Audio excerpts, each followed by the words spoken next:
आ जाइए दोस्तों, स्वागत है आपके अपने YouTube channel MK science classes पर। तो मेरे बच्चों, जो आज की क्लास रहेगी, जो आज का सेशन रहेगा, वो साइंस के क्वेश्चंस का रहेगा और बड़ा ही शानदार सेशन रहेगा बच्चों। जो मेरा भाई आर्मी, जीडी, टेक्निकल, ट्रेडमैन, स्टूडियन जिसकी भी तैयारी कर रहा है, उन सभी एग्जाम्स के लिए ये विशेष इंपॉर्टेंट क्वेश्चंस रहेंगे बच्चा। जो मेरा भाई चैनल से नया जुड़ा है, चैनल को सब्सक्राइब करे, वीडियो को लाइक शेयर करता रहे। चलिए, टाइम वेस्ट ना करते हुए स्टार्ट करते हैं फर्स्ट क्वेश्चन की तरफ। क्या कह रहा है फर्स्ट क्वेश्चन आपके सामने? कह रहा है कि O2 मतलब ऑक्सीजन का उपयोग करके पायरुवेट का विभाजन कहां पर होता है? कमेंट करके बताना है भाई जल्दी से। साइटोप्लाज्मा, माइटोकॉन्ड्रिया, क्या होता है? माइटोकॉन्ड्रिया होता है, ठीक है, या फिर सेंट्रोसोम्स होता है, या फिर गोल्जी का होता है? जल्दी से कमेंट करके बताते रहिए भाई, क्या आंसर होगा दोस्तों, जल्दी से। तो दोस्तों ध्यान रखिए, मैं आपको एक बात बता देता हूं। देखिए, वैसे O2 का उपयोग करके पायरुवेट का विभाजन जो होता है कहां पर होता है? माइटोकॉन्ड्रिया पर। देखो, मैं एक बात करता हूं, यदि सेल का, कोशिका का, सेल जिसको हम कोशिका, कोशिका का,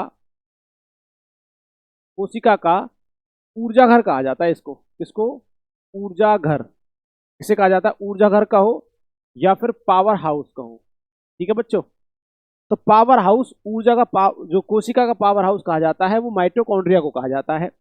क्योंकि देखो, जहां पर फूड्स जो होता है उसका ऑक्सीडेशन वगैरह जो होता है ना, ऑक्सीडेशन, वो यहां से होता है, ठीक है जी। जो ऑक्सीडेशन होता है वो यहां पर होता है माइटोकॉन्ड्रिया के अंदर। क्योंकि ये एनर्जी को एटीपी के रूप में स्टोर कर सकता है। किसके रूप में? एटीपी के रूप में, जिसको हम बोलते हैं एडिनोसिन ट्राइफॉस्फेट। किसमें बच्चा? एडिनोसिन ट्राइफॉस्फेट जो होता है, जिसको हम ऊर्जा के सिक्के बोलते हैं। अब यहाँ पर जो भोजन होता है, जो ऑक्सीडेशन होता है, एक तो होता है आपका वायवीय श्वसन और अवायवीय श्वसन, जिसमें आपकी ऑक्सीजन की उपस्थिति होती है, वो ऑक्सीजन वाला जो होता है वायवीय, और एक होता है CO2 की उपस्थिति का, जिसको अवायवीय बोलेंगे। तो ध्यान रखना, यहाँ पर O2 की उपस्थिति होगी तो बच्चा वो क्या होगा? पायरुवेट जो एसिड बनेगा। इसका मतलब हम कहते हैं पायरुवेट का विभाजन जो होता है वो कहाँ पर होता है? माइटोकॉन्ड्रिया। कहाँ होता है? माइटोकॉन्ड्रिया में होता है बच्चों। ध्यान रखिए, ये गोल्जी काय जो होती है ना, इनको हम बोलते हैं जी transporter, transporter of the cell. मतलब कि हम कहेंगे कि ट्रांसपोर्टर, या हम कह सकते हैं कोशिका का यातायात प्रबंधक। कोशिका का यातायात, ठीक है जी। जो किसी चीज को लाने ले जाने का जो काम कर रहा है, उसको हम बोलेंगे, क्या बोलते हैं उसको? गोल्जी काय। और गोल्जी काय के जो खोज करता है ना बच्चा, वो थे कैमिलो, कैमिलो गोल्जी, ठीक है जी। कौन है? कैमिलो गोल्जी जो हैं, इन्हीं के खोजकर्ता। कैमिलो गोल्जी के नाम पर ही अपना किसका नाम रखा गया है? गोल्जी काय। इंग्लिश में बोलते हैं गोल्जी बॉडी, ठीक है बच्चों। तो ध्यान रखिए, साइटोप्लाज्म जो होता है, साइटोप्लाज्मा जो होता है, इसके अंदर क्या होता है? जो आपका जीव द्रव्य होता है। क्या होता है? जिसको हम बोलते हैं, जो आपका क्या होता है? जीव द्रव्य, ठीक है जी। जीव द्रव्य होता है, या प्रोटोप्लाज्म जो होता है वो वगैरह होता है। ये कोशिका के अंदर एक लिक्विड होता है, इसको हम कहेंगे। चलिए आगे की तरफ चलेंगे। अगला क्वेश्चन आपके सामने है, क्वेश्चन नंबर सेकंड। परमाणु संख्याओं के आधार पर तत्वों को विभाजित किसने किया? मतलब परमाणु संख्या जो है, जो आपका एटॉमिक नंबर के आधार पर, किसके नंबर बच्चा? एटॉमिक नंबर के आधार पर, परमाणु संख्या के आधार पर तत्वों को विभाजित किसने किया? ये चैडविक ने किया था बच्चा, ये गोल्डस्टीन ने किया है, या जे थॉमसन ने किया है, या फिर बच्चा मोसले ने किया है? जल्दी से कमेंट करके बताते रहिए बच्चा। तो ध्यान रखना, सीधा सीधा बच्चा, इनका तो कोई मतलब ही नहीं है भाई, इनका तो कोई मतलब ही नहीं था। तो ध्यान रखना, वो कौन है? मोसले। कौन थे? मोसले जो हैं, परमाणु संख्या के आधार पर तत्वों का जो विभाजित किया था, वो कौन है भाई साहब? वो आपके मोसले हैं। देखिए, मैं चैडविक की बात करता हूं। जो चैडविक हैं, जिसको नाम था जेम्स चैडविक, ठीक है जी। और मैं गोल्डस्टीन की बात करता हूं, जे थॉमसन की बात करता हूं। तो सुनिए, क्या होता है आपका जो इलेक्ट्रॉन, कौन है बच्चा? इलेक्ट्रॉन। यदि मैं बात करता हूं इलेक्ट्रॉन के खोजकर्ता की मैं बात करता हूं, तो इलेक्ट्रॉन के जो खोज करता है बच्चों, वो है जे थॉमसन। यदि मैं बात करता हूं गोल्डस्टीन की और चैडविक की, तो ध्यान रखना, आपका जो जेम्स चैडविक हैं, ये है आपका न्यूट्रॉन के खोजकर्ता। कौन है? न्यूट्रॉन के खोजकर्ता जो हैं, वो जेम्स चैडविक हैं। आगे आता है गोल्डस्टीन, और ये होते हैं बच्चा, ये इलेक्ट्रॉन, ये न्यूट्रॉन, ये होते हैं प्रोटॉन के। किसके बच्चा? प्रोटॉन के, ठीक है जी। तो कॉपी पेन लेकर के और ये चीज आपको लिखनी है, क्योंकि ये तीनों जो चीजें होती हैं बच्चा, कोई भी आपका एटम होगा, कोई भी परमाणु होगा, एटम, एटम को बोलते हैं बच्चा परमाणु। क्या होता है? परमाणु। इस परमाणु के अंदर जो न्यूक्लियस होता है, इसको क्या बोलते हैं? केंद्रक, ठीक है जी, केंद्रक। इस केंद्रक के अंदर, इसको हम बोलते हैं न्यूक्लियस, बच्चा जो न्यूक्लियस होगा ना, इसके अंदर होते हैं प्रोटॉन प्लस न्यूट्रॉन। क्या क्या होते हैं? एक तो प्रोटॉन होता है प्लस न्यूट्रॉन होता है। यदि मैं इसके चारों तरफ की मैं बात करता हूं, जितनी भी आपकी सेल्स होती हैं, ये सेल्स होती हैं बच्चा, इसमें होते हैं इलेक्ट्रॉन। क्या होते हैं? इलेक्ट्रॉन। क्या होते हैं बच्चा? इलेक्ट्रॉन। ठीक है जी, क्या होते हैं? इलेक्ट्रॉन जो होते हैं, इसकी जो आउटर जो सेल होती हैं, इनके अंदर क्या होते हैं बच्चा? इलेक्ट्रॉन होते हैं। ठीक है जी, विशेष तौर पर ध्यान रखिए। तो प्रोटॉन, न्यूट्रॉन और इलेक्ट्रॉन के खोजकर्ता मैंने आपके सामने बताया है।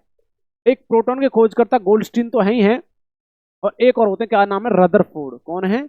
रदरफोर्ड। देखो, रदरफोर्ड ने प्रोटॉन का नामकरण किया था, और खोजकर्ता गोल्डस्टीन को कहा जाता है। सुन लीजिए इन बातों को। ठीक है जी बच्चा, तो भाई साहब बिल्कुल अच्छी तरीके से हम करने वाले हैं। 4 के 4 ऑप्शन हम कंप्लीट आपको करवाएंगे।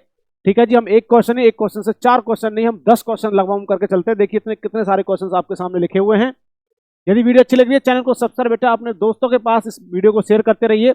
और जब तक आपका एग्जाम होने वाला है, तब तक हम आपको फ्री ऑफ कॉस्ट पूरी साइंस का जो सिलेबस है पूरा करवाने वाले हैं, तो ध्यान रखिए। अगला क्वेश्चन आपके सामने, क्वेश्चन नंबर 3, आधुनिक आवर्त सारणी के 17वें समूह में किसे रखा जाता है? जो 17वां समूह होता है बच्चा, 17वां समूह जो होता है, 17वें के बाद क्या आता है? 18वां होता है। ठीक है जी, जिसमें हीलियम आता है, यहाँ वगैरह ऐसे करके चलता है। तो ध्यान रखना, ये 17वें ग्रुप की बात कर रहा है इसमें। तो इस ग्रुप को क्या कह जाते हैं? आधुनिक आवर्त सारणी में 17वें समूह में किसे रखा जाता है? हेलोजन ग्रुप को रखा जाता है, ऑक्सीजन को, नाइट्रोजन को, या हाइड्रोजन को। तो ध्यान रखना बच्चा, आधुनिक आवर्त सारणी में जो मॉडर्न पीरियोडिक टेबल है, उस 17वें ग्रुप को क्या बोलते हैं? हेलोजन ग्रुप बोलते हैं। क्या बोलते हैं? हेलोजन ग्रुप बोला जाता है। ठीक है बच्चों, तो ध्यान रखिए। चलिए आगे की तरफ चलेंगे बच्चा। अगला क्वेश्चन आपके सामने है, पुरुषों में किस हार्मोन्स के कारण द्वितीय लैंगिक लक्षण दिखाई देते हैं? बच्चा, पुरुषों में ऐसा कौन सा हार्मोन्स होता है जिसके कारण द्वितीय लैंगिक लक्षण दिखाई देते हैं? वो थायरॉक्सिन हार्मोन्स होता है मेल के अंदर, टेस्टोस्टेरोन हार्मोन्स होता है, टीएसएच हार्मोन्स होता है, या फिर एलटीएच हार्मोन्स होता है। तो पुरुषों में एक हार्मोन्स होता है बच्चा, उसको बोलते हैं टेस्टोस्टेरोन हार्मोन्स। कौन सा होता है? टेस्टिस मेल के अंदर होते हैं। तो टेस्टोस्टेरोन जो हार्मोन्स होता है, टेस्ट से निकलने का काम करेगा। तो बच्चा वो किससे निकल रहा? पुरुषों में होता है, जो हार्मोन्स का क्या करता है? कार्य करने का काम करेगा। ठीक है जी बच्चों, तो टेस्टोस्टेरोन मेल के अंदर होता है। ठीक है जी, आगे देखिए, एलटीएच होता है, ल्यूटेनाइजिंग हार्मोन्स होता है, जो फीमेल के अंदर लिखने का काम करेगा। दूध ग्रंथियां जो होती है, आपने देखा, प्रोलैक्टिन हार्मोन्स होता है, फीमेल की दूध ग्रंथियों को एक्टिव करने का काम करेगा। ऐसे ऑक्सीटोसिन हार्मोन्स होता है, ये भी फीमेल के अंदर निकलने का मोस्टली काम करता है। जब लेबर पेन होता है फीमेल को, तो उस दौरान निकलने का काम करेगा। ठीक है जी, जिसमें दूध की ग्रंथियों से दूध निकालने के लिए जो एक्टिव करता है वो करता है, फॉर्मेशन प्रोलैक्टिन हार्मोन्स करता है दूध का। क्वेश्चन नंबर 5 आपके सामने, स्थिर ऊर्जा किसके बराबर होती है? बच्चा, स्थिर ऊर्जा को ना, स्थिर ऊर्जा क्या है बेटा? कोई भी चीज स्थित मतलब रुकी हुई एनर्जी है ना, रुकी हुई एनर्जी बोलेंगे, जिसको हम बोलते हैं पोटेंशियल एनर्जी। क्या बोलते हैं? Potential energy. इसके बारे में आपसे पूछ रहा है। पोटेंशियल एनर्जी होती है बच्चा किसके बराबर होती है? देखो आपको पता है, पोटेंशियल एनर्जी पीई का मतलब पोटेंशियल, मतलब कि स्थिर ऊर्जा, बराबर होता है बच्चा mgh के। क्या होता है? m का मतलब होता है बच्चा मास, ठीक है जी, g का मतलब होता है ग्रेविटी, हिंदी में भी हम आपको बताएंगे, घबराए नहीं बच्चा, और h का मतलब होता है हाइट। इसका मतलब हाइट को बोलेंगे ऊंचाई, ठीक है जी, और ग्रेविटी को बोलते हैं गुरुत्व। बच्चा राइट डाउन करते रहिए। और m का मतलब होता है द्रव्यमान। ठीक है जी बच्चों, तो ध्यान रखिए, पोटेंशियल एनर्जी इसका मतलब स्थिर ऊर्जा बराबर होती है mgh के। तो mgh का मतलब होता है द्रव्यमान, गुरुत्व और ऊंचाई। तो यहां देख लीजिए बच्चा, वो क्या होता है? mgh। क्या होता है? mgh स्थिर ऊर्जा जो होती है।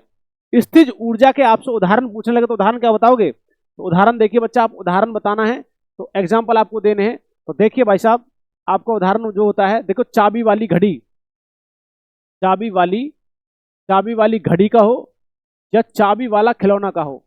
चाबी वाला खिलौना, देखो आपने देखा होगा, उसमें एनर्जी को स्टोर किया जाता है, और वो खिलौना भाग रहा है, घड़ी की सुई जो चलती है, जब तक चलेंगे जब तक उसमें स्थिर ऊर्जा है। स्थिर ऊर्जा जैसे ही खत्म हो जाएगी तो खिलौना रुक जाएगा, घड़ियों की सुई भी रुक जाती है। ये कौन सा होता है बच्चा? ध्यान रखिए, स्थिर ऊर्जा। और बहुत सारे एग्जाम्पल है, देखो जैसे कि आपके कह सकते हैं बैटरी जो होती है, इन्वर्टर बैटरी जो होती है, बैटरी में क्या किया जाता है? एनर्जी को स्टोर किया जाता है बच्चा। ये भी कौन सा स्थिर ऊर्जा होती है, जिसमें एनर्जी को स्टोर करने के बाद में यूज किया जा रहा है। ठीक है बच्चों, तो ध्यान रखिए। चलिए आगे की तरफ चलेंगे बच्चा। अगला क्वेश्चन देखिए, अगला क्वेश्चन 6 आपके सामने है, दूध के अम्लीकरण को रोकने के लिए, किसका प्रयोग किया जाता है? मतलब कि दूध खट्टा ना पड़े, या फिर वो बेकार ना हो, है ना, उसमें एसिडिक प्रवृत्ति ना आए, तो उसको रोकने के लिए किसका प्रयोग किया जाएगा? एल्केन का किया जाएगा, सोडियम का किया जाएगा, बेकिंग सोडा का, या फिर हाइड्रोजन का प्रयोग किया जाएगा। जल्दी से कमेंट करके बताते रहिए बच्चा, क्या आंसर होगा। बहुत शानदार गुड इवनिंग दोस्तों, गुड इवनिंग। चलिए स्टार्ट करते हैं। तो ध्यान रखना, दूध के अम्लीकरण को रोकने के लिए बेकिंग सोडा मिलाया जाता है। बेकिंग सोडा क्या होता है बच्चा? बेकिंग सोडा जो होता है, तो बेकिंग सोडा आपका क्या होगा बच्चा? आपका क्या होगा? आपका बेकिंग सोडा को दूध के अम्लीकरण को रोकने के लिए प्रयोग किया जाता है। बेकिंग सोडा का फॉर्मूला जो आपको बताना है, जिसको बेकिंग सोडा होता है या खाने वाला सोडा जो होता है, एक होता है वॉशिंग सोडा, एक होता है बेकिंग सोडा। तो जल्दी से कमेंट करके बताना बच्चा। मैं लिख रहा हूं आपके सामने Na2CO3.10H2O, ये होता है बेकिंग सोडा, या फिर आपका NaHCO3 डॉट, है ना, NaHCO3, Na2CO3 10H2 होता है, या फिर NaHCO3 होता है। ठीक है जी। तो जल्दी से कमेंट करके बताना भाई साहब, आपका क्या बेकिंग सोडा का फॉर्मूला कौन सा होता है। चलिए आगे तरफ चलेंगे। अगला क्वेश्चन आपके सामने है, क्वेश्चन नंबर 7। ग्वाइटर रोग किसकी कमी के कारण होता है? बेटा, ग्वाइटर एक प्रकार से ऐसा रोग होता है जो गले के अंदर होता है। गलखंड या गल घेंटुआ जो रोग होता है आपके गले के अंदर होता है। और आपने सुना होगा बच्चा, एक होता है कौन सा? एक होता है, इसी के अंदर जो बीमारी होती है मैं बता रहा हूं आपको, एक होती है थायराइड ग्रंथि। थायराइड ग्रंथि, ठीक है जी। और थायराइड जो ग्रंथि होती है ना मुन्ना, ये आपकी किस में पाई जाती है? गले में। ठीक है जी, गले में। ठीक है, जिसको हम बोलते हैं अवटु ग्रंथि। क्या बोलते हैं? अवटु बोलते हैं इसको, अवटु बोला जाता है। एक होता है अवटु, एक होता है परावटु। ठीक है, उसको पैराथायराइड बोलते हैं। ये जो थायराइड ग्रंथि होती है, ये निकालती है बच्चा थायरॉक्सिन हार्मोन्स। कौन सा निकालती है बच्चा? थायरॉक्सिन हार्मोन्स निकालती है। अब बच्चा इस थायरॉक्सिन हार्मोन्स की कमी हो जाएगी ना, तो आपको गलघेटुआ, गलखंड या गोइटर रोग हो जाता है। और इसमें जो हेल्प करता है ना, वो होता है आपका बच्चा आयोडीन। क्या होता है? आयोडीन युक्त नमक। कहते हैं ना कि बच्चा आयोडीन युक्त नमक खाना चाहिए आपको।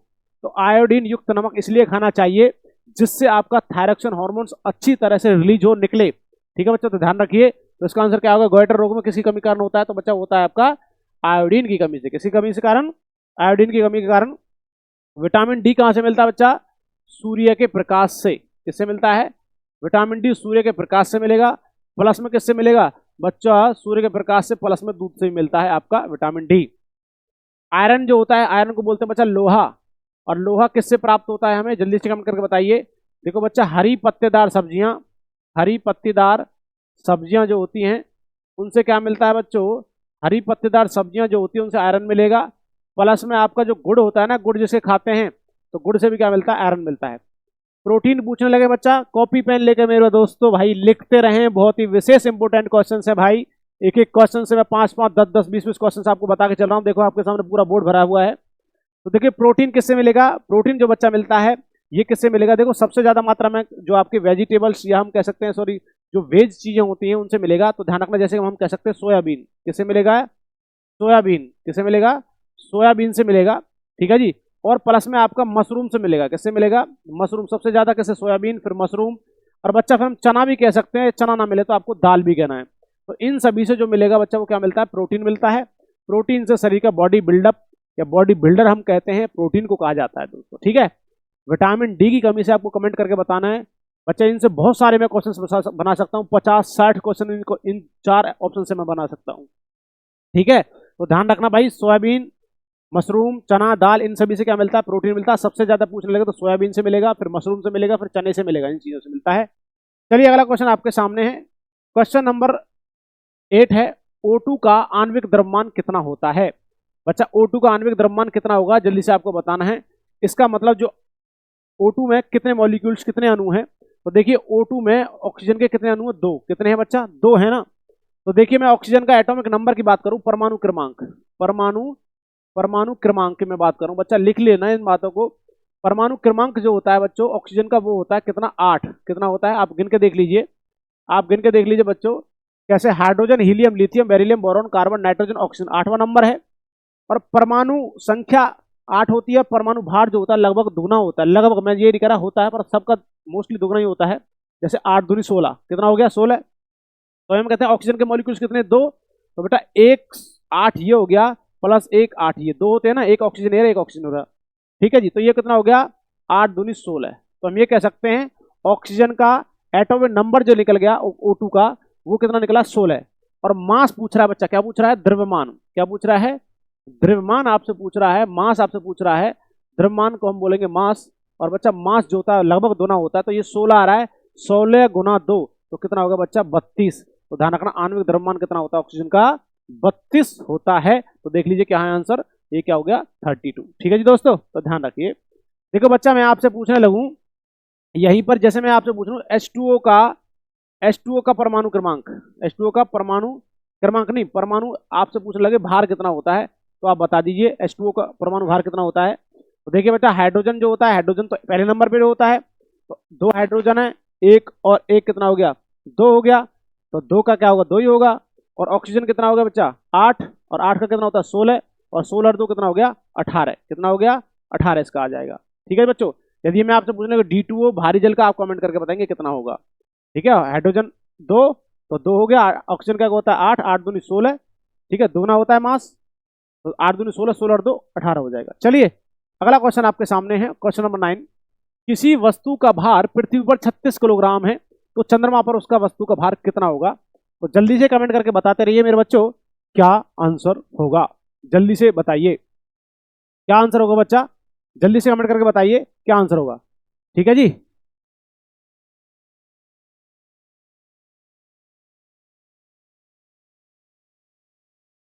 जल्दी से कमेंट करके बताइए बच्चा, जल्दी से कमेंट करके बताइए क्या आंसर होगा।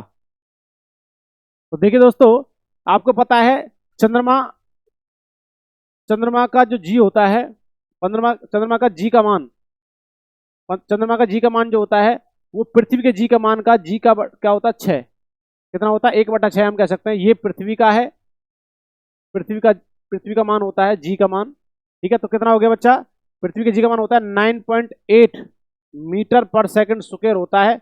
इसका आप चेक कर लीजिए, काट कर देख लेना, लगभग जो आपका निकले, देखो करके देख लेते हैं एक बार। 98 को 60 से डिवाइड करेंगे, 61 जा 60, 8 3 और 0.0, और ये कितना हो गया 360 2, ठीक है 0 और 18। ठीक है जी, देखिए तो लगभग 1.63 कितना आ रहा है चंद्रमा का जो जी का मान है, चंद्रमा का जो जी का मान बच्चा वो आ रहा है कितना, वो आ रहा है 1.63 मीटर पर सेकंड स्क्वायर। और पृथ्वी का जी का मान कितना होता है पृथ्वी का, तो पृथ्वी का जो होता है बच्चा वो होता है 9.8 मीटर पर सेकंड स्क्वायर। तो ठीक है जी, तो देखिए वहां पर पृथ्वी पर भार किसी वस्तु का, तो उसका 1/6 कर लेना है, तो 36 किलोग्राम है ना बच्चा, तो 36 ये पृथ्वी पर है, चंद्रमा पर 6 से गुना कर लीजिए, 6 से भाग कर लीजिए, 6 छंगड़े 36, तो कितना हो जाएगा बच्चा, कितना हो जाएगा 6 किलोग्राम, कितना हो जाएगा। यदि वस्तु का भार पृथ्वी पर 36 है, तो चंद्रमा पर जाने पर क्या हो जाता है, उसका भार 1/6 हो जाएगा, मतलब कि जैसे 36 है 36 का 6 कर देंगे डिवाइड में, तो 36/6, 6 से काटेंगे 6 आएगा, तो 6 किलोग्राम किसका वेट हो जाता है बच्चा, आपके व्यक्ति का वेट चंद्रमा पर होगा। परंतु देखिए ध्यान रखना, वजन तो चेंज होता है परंतु मास चेंज नहीं होता। मान के चलिए यहाँ पर आप 6 फुट के थे और शरीर हट्टा कट्टा है, तो ऊपर जाने के बाद ना तो आपका शरीर कमजोर होगा, ना ही आपकी हाइट कम होगी, परंतु आपका वेट बदल जाएगा, वेट चेंज हो जाएगा, कम हो जाएगा। ठीक है जी, तो ध्यान रखिए। अगला क्वेश्चन आपके सामने है, क्वेश्चन नंबर 10 है, अनुवांशिकता के सिद्धांत का प्रतिपादक कौन है। भाई अनुवांशिकता के सिद्धांत का प्रतिपादक कौन है, तो देखिए भाई कैरोलस लीनियस है, या फिर ग्रेगरी मेंडल है, या ग्रेगर मेंडल है। ठीक है जी, ग्रेगर मेंडल है, या फिर अरस्तु है, या फिर थियोफ्रेस्टस है, कमेंट करके बताते रहिए भाई। तो अनुवांशिकता के सिद्धांत का प्रतिपादक एक ही व्यक्ति है, कौन, जॉन ग्रेगर मेंडल। कौन है बच्चा, John John Gregor Mendel, John Gregor Mendel, ये वही व्यक्ति हैं जिन्होंने बच्चा, जॉन ग्रेगर मेंडल वो व्यक्ति हैं जिन्होंने मटर के पौधे पर रिसर्च किया था बच्चा। किस पर, मटर का पौधा है ना जी, किसका प्लांट था, पीस जो प्लांट था, पीस प्लांट पर इन्होंने रिसर्च किया था जॉन ग्रेगर मेंडल ने। इन्हीं को अनुवांशिकता पितामह कहा जाता है, father of genetics, father of genetics कहा जाता है जो बच्चों, वो किन्हें कहा जाता है, जॉन ग्रेगर मेंडल को। दो चार चीजें हैं इनके बारे में बता देते हैं भाई। देखिए कॉर्लिनियस जो हैं, इनको क्या कहा जाता है, कैरोलस लीनियस जो है, इन्हें कहते हैं बेटा बायोलॉजी का, किसका, बायोलॉजी का वर्गीकरण का पितामह कहा जाता है, किसका, जीव विज्ञान, जीव विज्ञान के वर्गीकरण का पितामह, वर्गीकरण का पितामह जो कहा जाता है वो किसे कहा जाता है बच्चा, कैरोलस लिनियस को कहा जाता है जीव विज्ञान के वर्गीकरण का पितामह, इसको कहा जाता है। अरस्तु को जीव विज्ञान का, देखो यहाँ तो किया था वर्गीकरण जीव विज्ञान का कैरोलस लिनियस ने, परंतु अरस्तु को कहा जाता है जीव विज्ञान का पिता, जीव विज्ञान का पिता, मतलब कि बायोलॉजी का पिता जो कहा जाता है ना, वो कहा जाता है अरस्तु को या खोजकर्ता। और थियोफ्रास्टस जो है बच्चा, ये कहा जाता है वनस्पति जगत का पिता। इसका कहा जाता है वनस्पति जगत का पिता जो कहा जाता है, वो किसको कहा जाता है? वनस्पति जगत का पितामह या फादर जो कहते हैं, वो किसे कहा जाता है बच्चों? वो कहा जाता है थियोफ्रास्टस को। लिख लीजिए इन बातों को बच्चा, बिल्कुल राइट डाउन कर लीजिए मेरे दोस्तों, विशेष ही इंपोर्टेंट है दोस्तों। चलिए आगे की तरफ स्टार्ट करते हैं बच्चा। अगला क्वेश्चन आपके सामने है, क्वेश्चन नंबर 11। पौधों में खाद्य का भंडारण कहाँ पर होता है? भाई पौधे जो होते हैं उसमें खाद्य का जो भोजन होता है उसका भंडारण कहाँ होता है? पत्ती में होगा, जड़ में होगा, तने में होगा या फिर बीज में होगा? जल्दी से कमेंट करके बता रहे थे भाई। चलिए चलिए चलिए, बहुत शानदार। तो ध्यान रखना, पौधे में खाद्य का जो भंडारण होता है बच्चा, वो होता है बीज के अंदर। किसमें होता है? बीज में। देखिए मैं ये कहता हूं कि नहीं, भोजन का निर्माण किसमें? पेड़ पौधों में। किसमें बच्चा? पेड़ पौधों में का बात करें हम, पेड़ पौधे जो होते हैं, पेड़ पौधों में भोजन का जो निर्माण होगा वो होता है बच्चा पत्तियों में। किसमें होता है बच्चों? पत्तियों में होता है भाई। ठीक है जी, जो आपकी लीव्स होती हैं उनके अंदर क्या होता है? भोजन का निर्माण होता है दोस्तों, ध्यान रखिए विशेष तौर पर। तो इसका आंसर क्या होगा? बीज। देखिए खाद्य का स्टोर जो भंडारण है वो बीज के रूप में होता है, परंतु भोजन का निर्माण जो होता है वो पत्तियों में होता है दोस्तों, ध्यान रखिए। चलिए फोटोसिंथेसिस प्रोसेस पर काम करने वाली चीजें होती हैं पेड़ पौधे जो होते हैं। क्वेश्चन नंबर 12 है, स्नेबार किसका अयस्क है? भाई स्नेबार जो होता है किसका अयस्क है? किसका ओर से कहां से निकला है स्नेबार? ये हम कह सकते हैं चांदी से निकलता है, सोने से, सीसा से, पारा से। तो कमेंट करके बताते रहिए दोस्तों क्या आंसर होगा मेरे दोस्तों। चलिए तो ध्यान रखना बच्चा, वो क्या होता है? पारे का। किसका होता है? स्नेबार जो होता है पारे का होता है। इसमें से बता दीजिए भाई साहब, क्यूपेराइट किसका होता है? बॉक्साइट किसका होता है? ठीक है, क्यूपेराइट किसका होता है?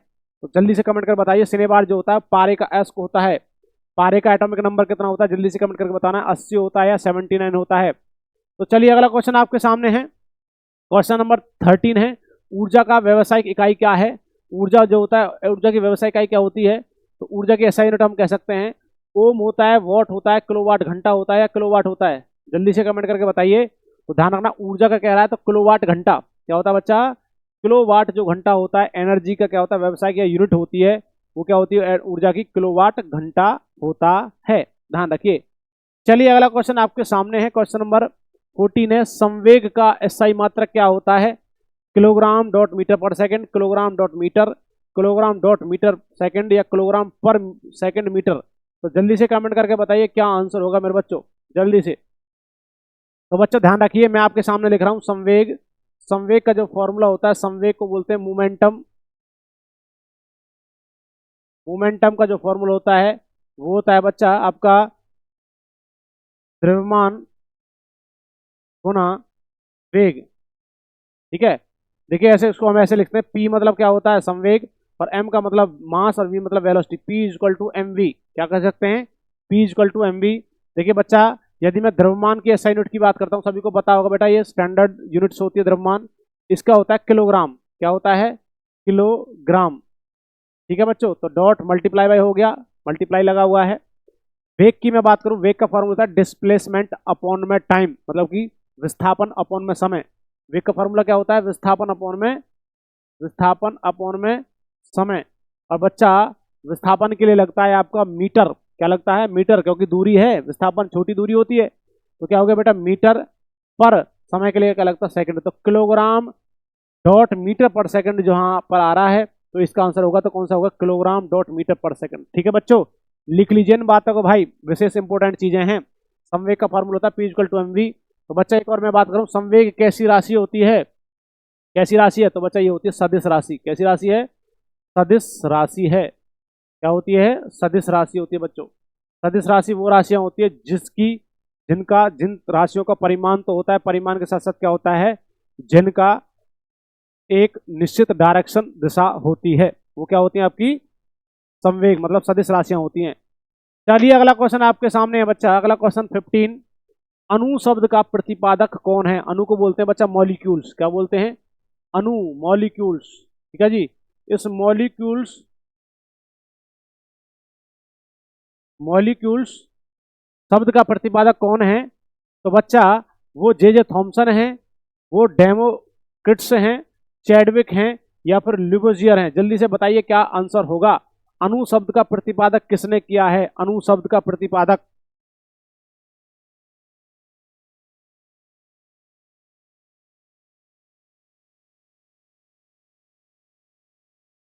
चलिए दोस्तों ध्यान रखना कौन है बच्चा।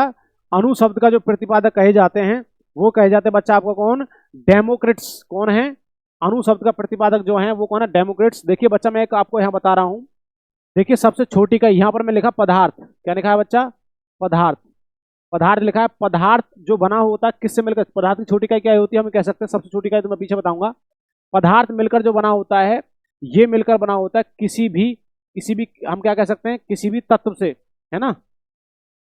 तत्व से, ठीक है, तत्वों से मिलकर बना होता है। और तत्व जो मिलकर बना होता है वो किससे बना होता है बेटा? अणु से। किससे? अणु से। और अणु जो मिलकर बना होता है ये मिलकर बना होता है परमाणु से। ठीक है जी, यहाँ लिखा हुआ परमाणु। इंग्लिश में इसको एटम बोलेंगे, इसको मॉलिक्यूल्स बोलेंगे, ठीक है जी, इसको एलिमेंट बोलेंगे, और इसको बोलेंगे बच्चा कोई भी मैटर। लिख लीजिए इन दोस्तों। तो कोई भी परमाणु, कोई भी एटम जो होता है उससे मिलकर बनाता है अणु, अणु से मिलकर बनाता है तत्व, तत्व से मिलकर बनाता है पदार्थ। तो हम ये कह सकते हैं पदार्थ की सबसे छोटी इकाई जो होती है बच्चा वो क्या होती है? वो होती है आपकी परमाणु। देखो परमाणु के खोजकर्ता की आपसे बात करने लगूं तो परमाणु के तो हैं, परमाणु के कौन है बच्चा? परमाणु खोजकर्ता कौन है? परमाणु खोजकर्ता है जॉन डाल्टन। कौन है बच्चों? John Dalton. परमाणु के खोजकर्ता हैं जॉन डाल्टन, परमाणु के खोजकर्ता। ठीक है जी। और आपसे पूछने लगे इस परमाणु के केंद्रक के, परमाणु के इस केंद्रक के, न्यूक्लियस के, इसके इस केंद्रक के, तो परमाणु के केंद्रक के जो खोजकर्ता हैं बच्चों वो हैं आपके रदरफोर्ड। कौन है? रदरफोर्ड। परमाणु के केंद्रक के खोजकर्ता रदरफोर्ड, परमाणु के खोजकर्ता जॉन डाल्टन। और बेटा अणु जो है, अणु के खोजकर्ता हम शब्द का प्रतिपादन किसने किया है? डेमोक्रिट्स ने। किसने किया है? जे थॉमसन मैंने बता रखा है। जे थॉमसन जो है बेटा वो किसके हैं? इलेक्ट्रॉन के हैं। चैडविक किसके हैं? जल्दी से कमेंट करके बता दीजिए।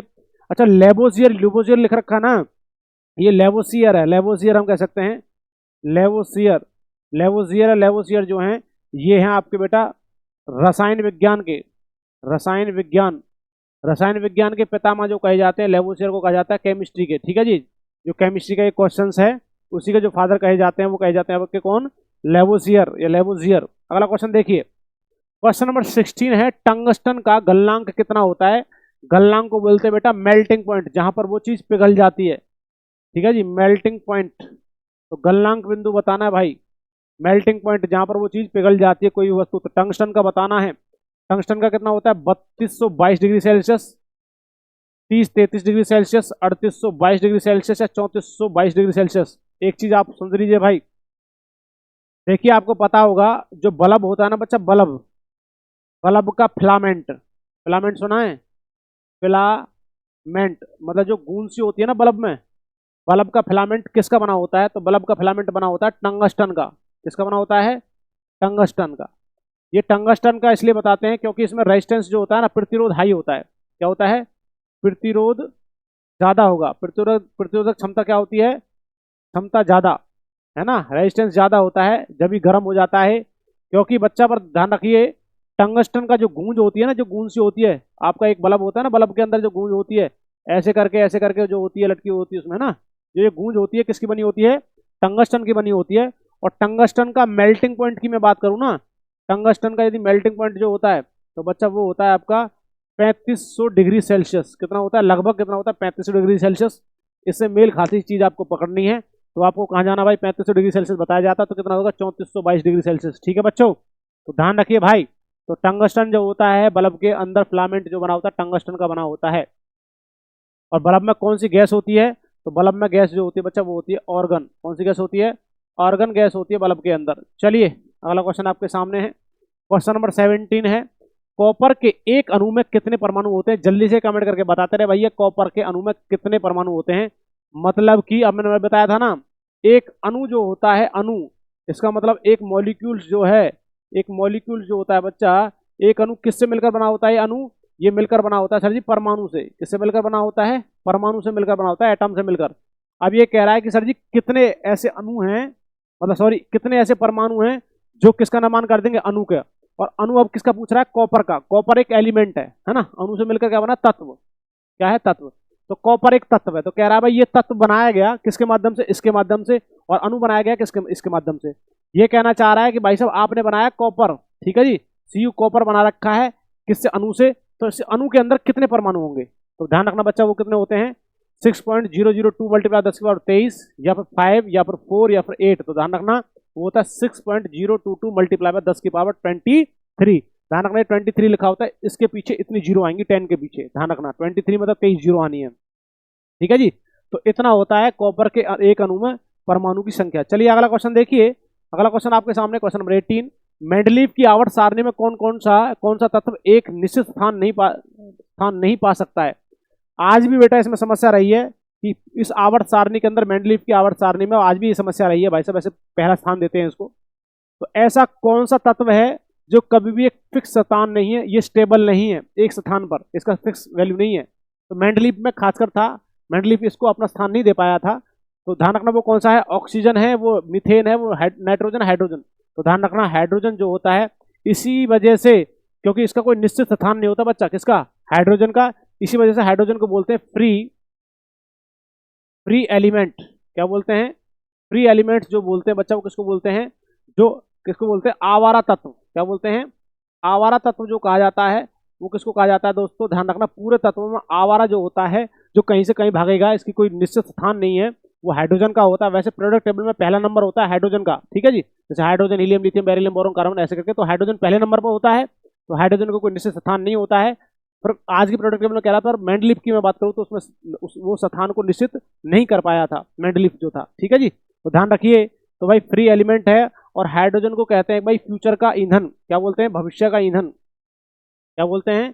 भविष्य का ईंधन जो कहते हैं बच्चों, वो किसे कहा जाता है? भविष्य का ईंधन आपको हाइड्रोजन को कहा जाता है, ठीक है बच्चों। मीथेन जो होती है, मीथेन गैस जो होती है CH4, मीथेन जो होता है गोबर गैस के अंदर धान के खेत से जुगाली करते पशुओं के मुंह से निकलती है। नाइट्रोजन गैस जो होती है ब्रह्मांड में, वायुमंडल में सबसे ज्यादा है 78%।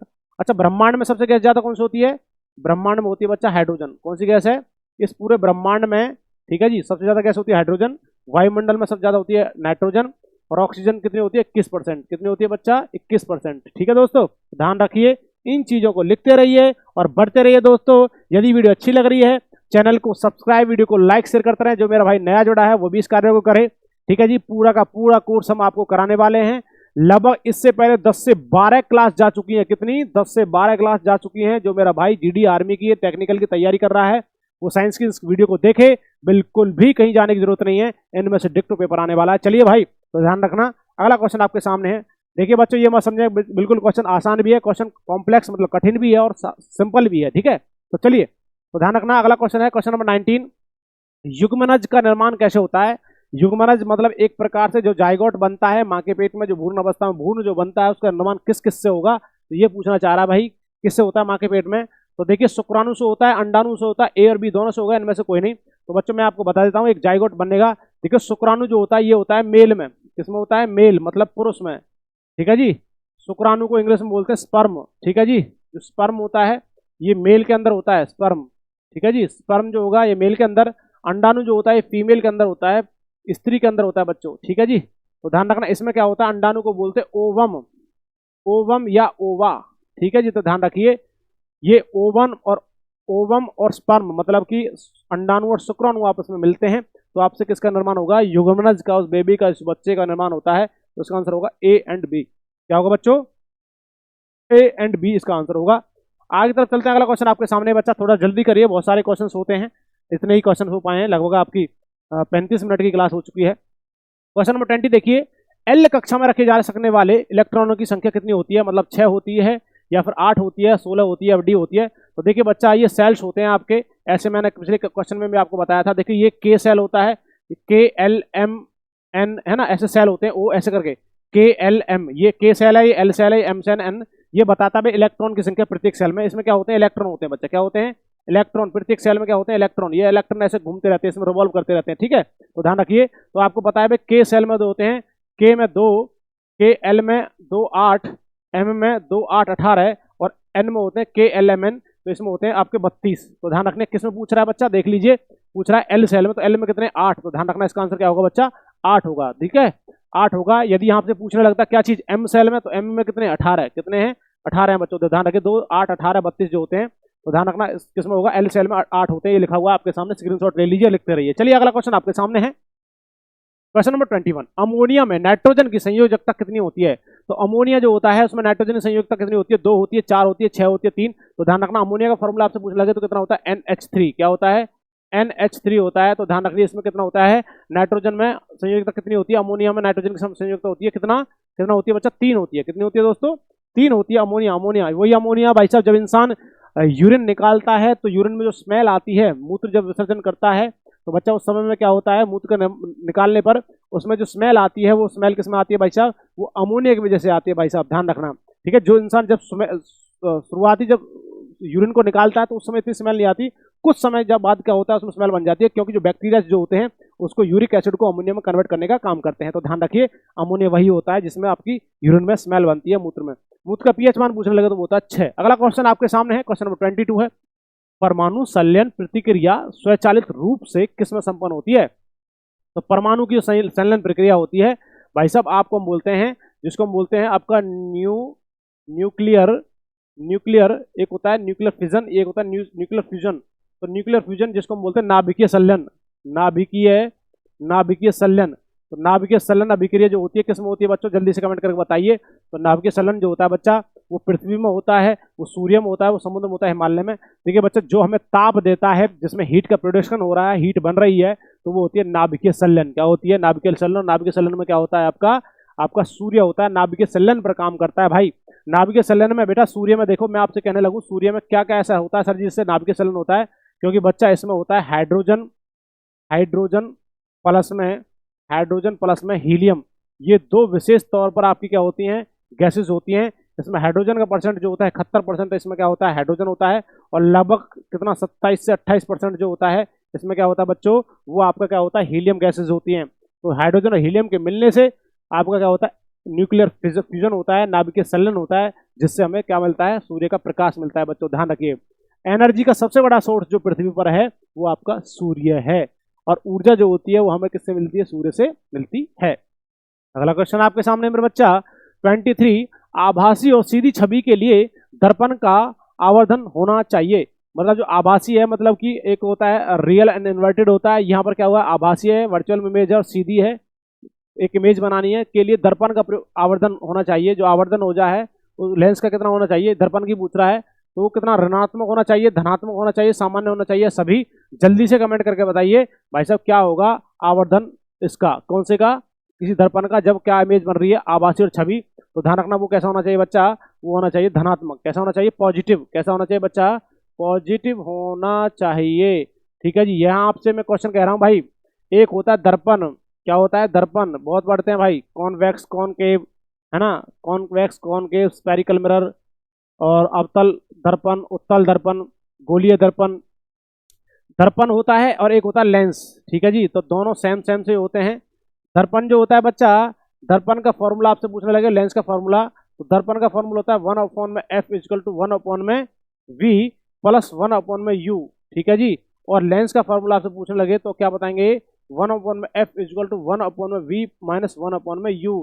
लिख लीजिए बच्चा, दर्पण का फॉर्मूला होता है प्लस वाला और लेंस का होता है माइनस वाला। ठीक है जी, ये u और v ये फोकल लेंथ होती है, ये भाई साहब जो v और u होता है, एक होता है इनिशियल डिस्टेंस होती है, और एक होती है फाइनल डिस्टेंस, ये हम कह सकते हैं फोकल जो दूरी होती है। ठीक है, तो ध्यान रखना, एक वास्तविक होती है, कैसी होती है, आभासी होती है। अगला क्वेश्चन आपके सामने है, क्वेश्चन नंबर 24 है भाई, जब सिल्वर क्लोराइड को सूर्य के प्रकाश में रखा जाता है तब सिल्वर धातु बन जाती है, तब उसका कलर किस प्रकार का हो जाता है। मतलब जब सिल्वर क्लोराइड को सूर्य के प्रकाश में रखना है तो सिल्वर धातु जो होती है क्या किस रूप में बन जाती है, उसका कलर कैसा हो जाता है, तब सिल्वर धातु बनती है। मतलब सिल्वर क्लोराइड को धूप में रखने पर सिल्वर धातु बनती है, मेटल बनता है, सिल्वर मेटल बनता है, तो तब उसका कलर कैसा हो जाएगा, तो लाल हो जाता है, हरा हो जाता है, सफेद या भूरा।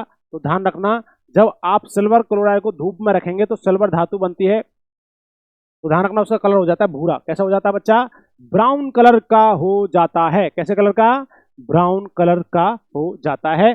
चलिए मेरे दोस्तों चलते हैं आगे की तरफ। अगला क्वेश्चन आपके सामने है, क्वेश्चन नंबर 25। बल द्वारा किया गया कार्य धनात्मक तब होगा जब विस्थापन किस तरफ हो? बल के विपरीत हो, बल की दिशा में हो, या फिर आपका बल के ऊपरी दिशा में हो, या फिर बल के समकोण दिशा में हो।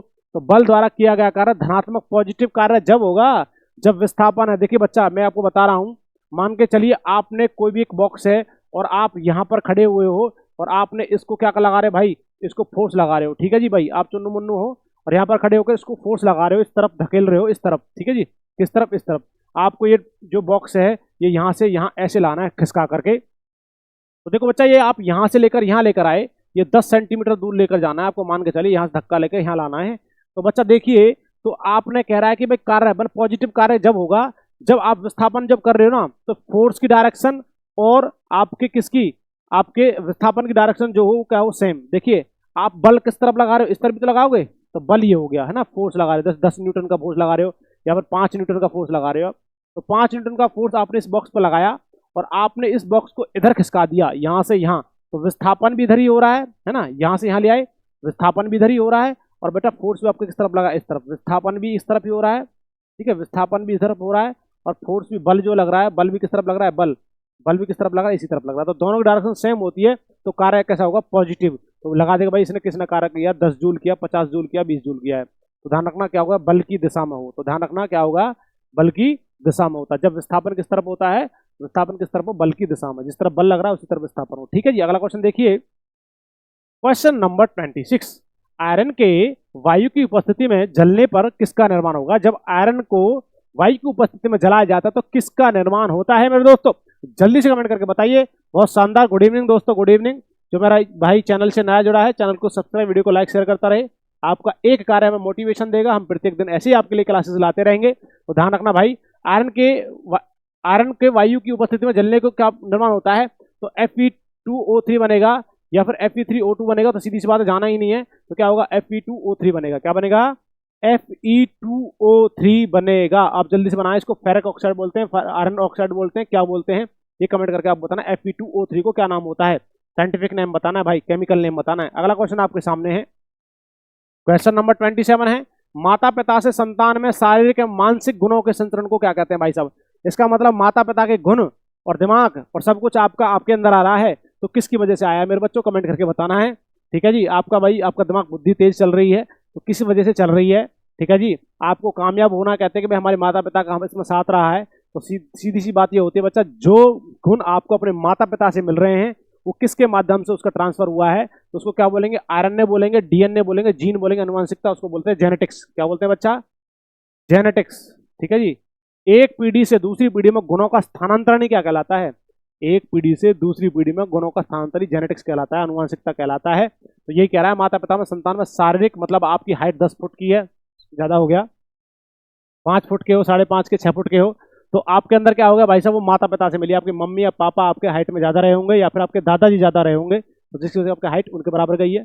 या फिर मानसिक जो बुद्धि लब्धि है आपकी, आईक्यू लेवल है, पिताजी होशियार रहे होंगे, मम्मी जी होशियार रहे होंगे, दादाजी होशियार रहे होंगे, कोई भी हो सकता है परिवार का आपका व्यक्ति, तो उसके माइंड पर भी आपका माइंड चला जाता है। तो यही क्या होते हैं भाई साहब? अनुवांशिकता होती है, जेनेटिक्स। देखिए बच्चा, ये मैं यहाँ कहता हूँ आरएनए की फुल फॉर्म क्या होती है? इसको बोलते हैं ribose nucleic acid. Ribose nucleic acid जो होता है ये होता है आपका आरएनए। और डीएनए का होता है बच्चा डीऑक्सी राइबोज, क्या होता है? Deoxy ribose nucleic acid. Deoxy ribose nucleic acid जो होता है डीएनए की फुल फॉर्म होती है। और जीन जो है भाई साहब ये क्या होती है? सबसे छोटी इकाई, सबसे छोटी इकाई जो होती है बच्चा, लिख लीजिए इन चीजों को। तो सबसे छोटी जो इकाई होती है वो जीन होती है। किसी भी अनुवांशिकता सबसे छोटी इकाई जीन होती है। और जीन जो होते हैं वो डीएनए पर चिपके हुए होते हैं छोटे छोटे पार्टों में। ठीक है, डीएनए की संरचना जो होती है वो होती है डबल हेलिक्स। ठीक है जी, इसको बोलते हैं डबल हेलिक्स। और आरएनए की संरचना जो होती है सिंगल हेलिक्स। ये डीएनए है, ठीक है, ये डीएनए की संरचना है और ये किसकी? आरएनए की। ठीक है, ध्यान रखिए, ये द्विकुंडलित है, ये एकल कुंडलित है। द्विकुंडलित एकल कुंडलित, द्विकुंडलित एकल कुंडलित। ठीक है जी, डीएनए की खोजकर्ता कौन है? डीएनए की खोजकर्ता है वॉटसन और क्रेक हैं। और आरएनए की खोज करता कौन है? वॉटसन, ऑर्थर, अर्ग। लिख लीजिए, डीएनए की खोज करता है वॉटसन एंड क्रिक और आरएनए खोज करता है वॉटसन एंड ऑर्थर, अर्ग। अगला क्वेश्चन आपके सामने क्वेश्चन नंबर 28 है। मुक्त रूप से गिरना केवल संभव है, आप फ्री फॉलिंग हो रही है आपकी, अचानक से मतलब किसी तौर पर कोई भी चीज आ रही है ऊपर से गिर रही है, तो कब गिरना संभव होगा? कोई भी फोर्स ना काम करे तो जल्दी से कमेंट करके बताना भाई फ्री फॉलिंग कब होगी। तो भाई कब होगा? वायु में होगी? नहीं भाई, तो फोर्स लगाएगा, जल भी फोर्स लगाएगा, पर्वत फोर्स लगाएगा, तो क्या होगा? वैक्यूम। जो निर्वात होता है बेटा, क्या होता है? जो आपका निर्वात होता है वैक्यूम में, आप यदि ऊपर से गिरते हो तो वैक्यूम होता है, वो होता है जहां पर आपकी कोई भी गैसेज ना हो। ठीक है जी, वैक्यूम की स्थिति। वैक्यूम कैसे पहचानो सर जी हमें वैक्यूम क्या होता है? आपने कभी देखा पानी में गिलास में जैसे आप पानी पीते हैं तो कभी कभी आपने देखा होगा आप गिलास को अपने मुंह पर चिपका लेते हो, उस गैस को खींचते हो। तो ध्यान रखना, आपने क्या किया, गिलास की पूरी पूरी की जो हवा थी उसको क्या कर लिया? खींच लिया है, तो उसमें वैक्यूम बन गया है। वैक्यूम की वजह से आपके मुंह पर चिपक जाता है, ध्यान रखना है ना जी। और भी कंडीशन होती हैं, आपने सुना होगा वैक्यूम क्लीनर। वैक्यूम क्लीनर क्या चाहता है? जहां भी हवा उसको अपने अंदर खींचने का काम करेगा। ठीक है दोस्तों, ध्यान रखिए। अगला क्वेश्चन आपके सामने बच्चा, क्वेश्चन नंबर 29। तापमान को केल्विन पैमाने से सेल्सियस पैमाने में बदलने के लिए क्या करना होता है? तो तापमान को केल्विन पैमाने से सेल्सियस पैमाने में बदलने के लिए 272 घटाना पड़ेगा, 273 जोड़ना होगा, 273 घटाना होगा, 274 घटाना होगा। जल्दी से कमेंट करके बता दीजिए भाई क्या आंसर होगा।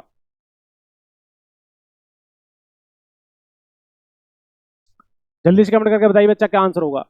तो ध्यान रखना बच्चा, क्या होगा? 273 घटाना होगा। इसका कंडीशन होती है बेटा, इसका पूरा फार्मूला होता है, वो निकालना पड़ेगा। तापमान केल्विन पैमाने सेल्सियस पैमाने में बदलने के लिए क्या करना पड़ेगा? देखिए आपको पता होगा C-0 अपॉन में क्या होता है बच्चा? आपका 100। ये सेल्सियस है बच्चा, ये सेल्सियस को फ्रीजिंग पॉइंट उसका घटाना है, और मेल्टिंग पॉइंट 100 होता है, या हम कह सकते हैं उसको भागों में बांटा जाता है। F-32, एफ का मतलब फ़ारेनहाइट होता है, ये फ्रीजिंग पॉइंट है।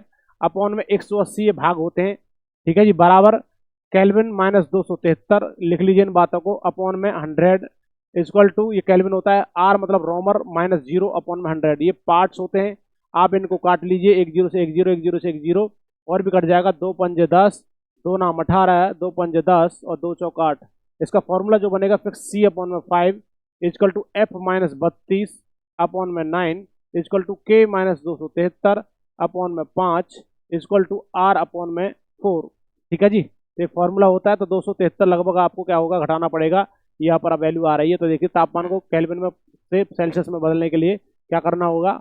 आपको 273 घटाना होगा। अगला क्वेश्चन देखिए, क्वेश्चन नंबर आपके सामने, क्वेश्चन नंबर 13। फ्लोएम ऊतक का मुख्य कार्य क्या होता है बेटा? फ्लोएम ऊतक जो होते हैं ये पाए जाते हैं पादप में। किसमें पाए जाते हैं? पादप में पाए जाते हैं, पेड़ पौधे में पाए जाते हैं फ्लोएम, आपके अंदर नहीं पाए जाते फ्लोएम। ठीक है, तो फ्लोएम ऊतक का मुख्य कार्य क्या होता है? ये श्वसन कराते हैं, प्रकाश संश्लेषण कराते हैं, भोजन को पहुंचाते हैं, या इनमें से कोई नहीं। देखिए दोस्तों, दो चीजें होती हैं, एक तो होता है फ्लोएम, क्या होता है? फ्लोएम, ये भाई भाई है, फ्लोएम होता है, और एक होता है जाइलम। क्या होता है? जाइलम। फ्लोएम और जाइलम। फ्लोएम जो होता है बच्चा, इसका काम होता है भोजन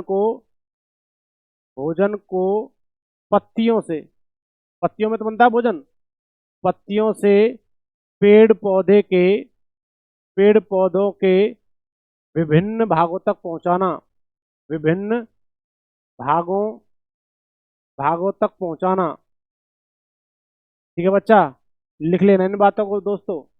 तो विभिन्न भागों तक भोजन को जो पहुंचाने का काम करता है, पेड़ पौधे के विभिन्न भागों तक भोजन जो बनता है वो पत्तियों में बनता है बच्चा। किसमें बनता है? भोजन बनता है पत्तियों में, और फ्लोएम इनको लेकर जाता है, जैसे तने तक, टहनियों तक, जहां भी ले जाना होता है फ्लोएम ले जाता है। और जाइलम जो होता है ये बच्चा जल पहुंचाने का काम करता है, जल पहुंचाने का कार्य है। इसका मतलब जड़ों के माध्यम से जो जल को लेकर जा रहा है वो जाइलम होता है ना।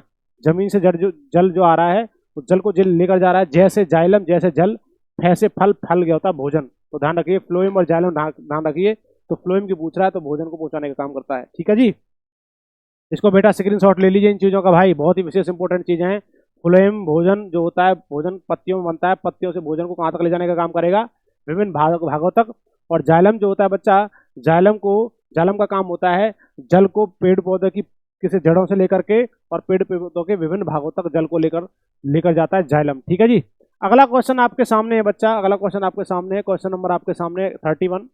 पारा धातु कक्षीय तापमान पर किस अवस्था में होता है? जल्दी से कमेंट करके बताना है। पारा धातु कक्षीय तापमान किस अवस्था में होता है? गैसीय अवस्था में, ठोस अवस्था में, द्रव्य अवस्था में, इनमें से कोई नहीं। तो विशेष तौर पर ध्यान रखिए बच्चा, पारा जो होता है, पारा जो होता है जिसको हम बोलते हैं मरकरी, और मरकरी को बोलते सिंबल होता है Hg। ठीक है जी, मरकरी जो होता है, मरकरी का जो सिंबल होता है बच्चा वो होता है आपका कितना, क्या होता है, Hg। तो विशेष तौर पर ध्यान रखिए, एटॉमिक नंबर कितना होता है, लगभग 80 के आसपास होता है इसका, किसका, पारे का। ठीक है, तो ये किस अवस्था में होता है, रूम टेम्परेचर अवस्था, ध्यान रखना ये द्रव्य अवस्था में होता है। देखिए पारा जो होता है बच्चा ये क्या होती है, धातु, क्या होती है, धातु। धातु का मतलब मेटल है, क्या है, मेटल। जो आपका पारा होता है ये एक मेटल है, एक धातु है।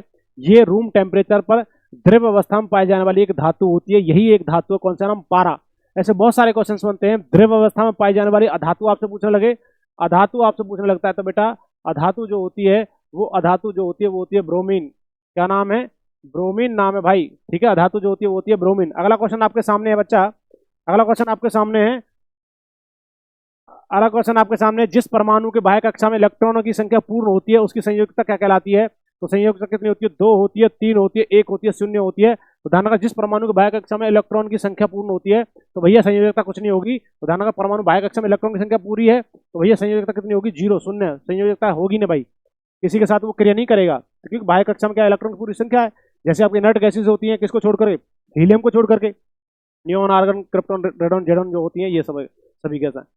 अगला क्वेश्चन आपके सामने क्वेश्चन नंबर 33 है, प्रोटीन की जानकारी प्रदान करने वाले डीएनए भाग को क्या कहते हैं। जो प्रोटीन की जानकारी देता है, प्रदान करने वाले डीएनए के भाग को क्या कहते हैं, जीन कहते हैं, या फिर आपको आरएनए कहते हैं, जीनोम कहते हैं, या फिर मैन कहते हैं। जल्दी से कमेंट करके बताइए क्या होगा भाई, जल्दी से कमेंट करके बताइए क्या आंसर होगा।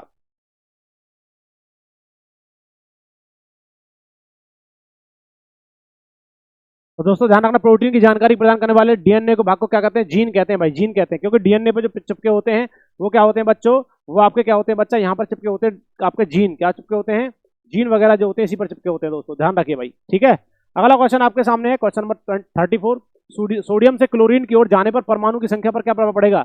यदि आप सोडियम से किस तरफ जा रहे हो, क्लोरीन की तरफ जा रहे हो, तो ध्यान रखना परमाणु जो हो गया जाने पर परमाणु की संख्या पर क्या प्रभाव पड़ेगा। तो परमाणु संख्या सीधी सी बात है, आप क्या कर रहे हो, घट रहे हो, किस तरफ, उल्टे चल रहे हो। तो सोडियम से किस तरफ जा रहे हो, क्लोरीन की तरफ जा रहे हो। तो ध्यान रखना परमाणु संख्या पर क्या होगी बच्चा, परमाणु संख्या मेरे दोस्तों क्या होती है, दोस्तों जल्दी से कमेंट कर बताइए क्या आंसर होगा। तो ध्यान रखना परमाणु संख्या जो होगी वो क्या हो जाएगी, घट जाएगी।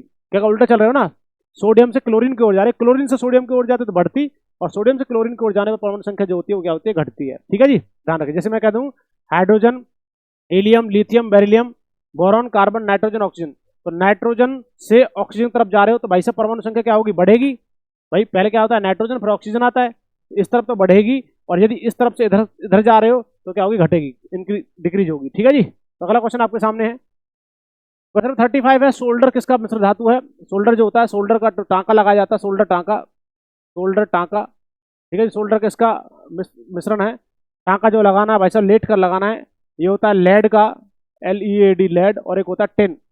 टिन को डिनोट करते हैं SN से, और लेड को करते हैं किससे, PB से। ठीक है जी, तो देख लीजिए भाई साहब सोल्डर टांका किसका होता है, टांका लगाना लेट कर लॉजिक है, तो लेड, PB और टिन, SN। तो देख लीजिए भाई साहब सोल्डर टांका किस मिश्र धातु है, कहाँ पर है भाई, ये रहा, PB एंड SN।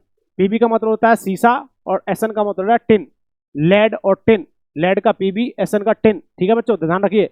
अगला क्वेश्चन आपके सामने है, क्वेश्चन नंबर 36 है, 2 फोकस दूरियों वाले लेंस का उपयोग किस रोग से ग्रसित वाले व्यक्ति के लिए किया जाता है।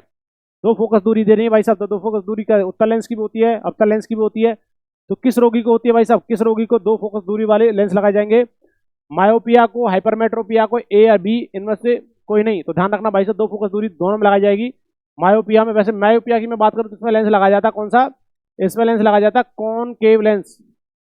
कौन सा लेंस लगाया जाता है, कॉनकेव लेंस, जिसको हम बोलते हैं बच्चा अवतल लेंस, जिसको निकट दृष्टि दोष है ना बेटा, इस मायोपिया को बोलते हैं निकट दृष्टि दोष। क्या बोलते हैं, निकट दृष्टि दोष, क्या बोलते हैं, निकट दृष्टि दोष बोलते हैं इसको। ठीक है, और हाइपरमेट्रोपिया है, इसको बोलते हैं बच्चा दूरदृष्टि दोष, दूरदृष्टि, दूरदृष्टि दोष।